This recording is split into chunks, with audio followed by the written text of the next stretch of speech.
نندا حیا سر پسر واخلا میراث د خپل پیغمبر واخلا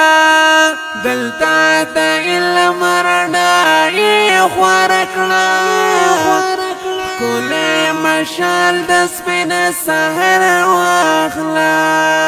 نندا حیا سر پسر واخلا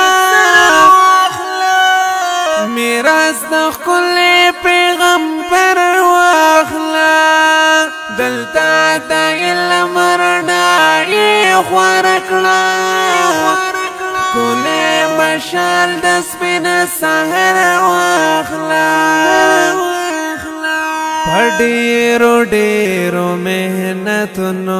سرا تدار جالو یا حاصل کړلا په دعاګانو کوششونو سرا تامر تبالو یا حاصل کړلا احادیث نرنو ما وګنا قرآن پلاسو کے رہبر واخلا احادیث نرنما وگنا قرآن پلاسو کے رہبر واخلا نندا حیا صدر پسر واخلا میراث د خپل پیغمبر واخلا دلته د علم رڼا خورکړه کله مشال د سپین سحر واخلا پدی امت باندې پردې خورې کړه پری صادرونا دا حیا خورکا دا غرزی دلی صادرونا چی دی پدی سر تور سرونو بیا خورکا دیوا دا علم پهر خواب لکنا سنت دا هاشم دل پر واخلا دیوا دا علم پهر خواب لکنا سنت دا هاشم دل پر واخلا نندا حیا صدر پسر واخلا میراث د خپل پیغمبر واخلا دلته د علم رڼا خورکړه کله مشال د سپین سحر واخلا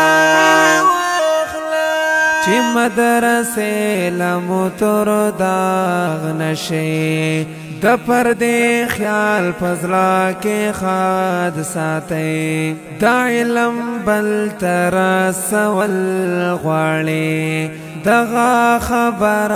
زما یاد ساتي چې هر سوګستان سبقونه وایي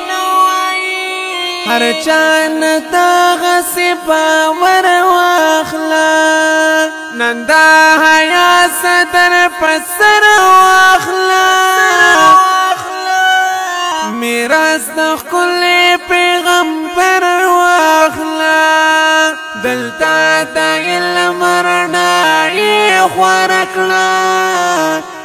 کله مشال د سپین سحر واخلا نن آخری درته دستار دے گورا هر چارا وړې در لهار دے گورا پیرلې ما درتا پسو شیرونو د ملغلرو کول تار دے گورا دهان بنای قبول کړی تو دغه ډالۍ لکه اختر واخلا نندا حیا صدر پسر واخلا میراث د خپل پیغمبر واخلا دلتا دا علم رڼایي خوره کړه ښکلی مشال د سپین سحر واخله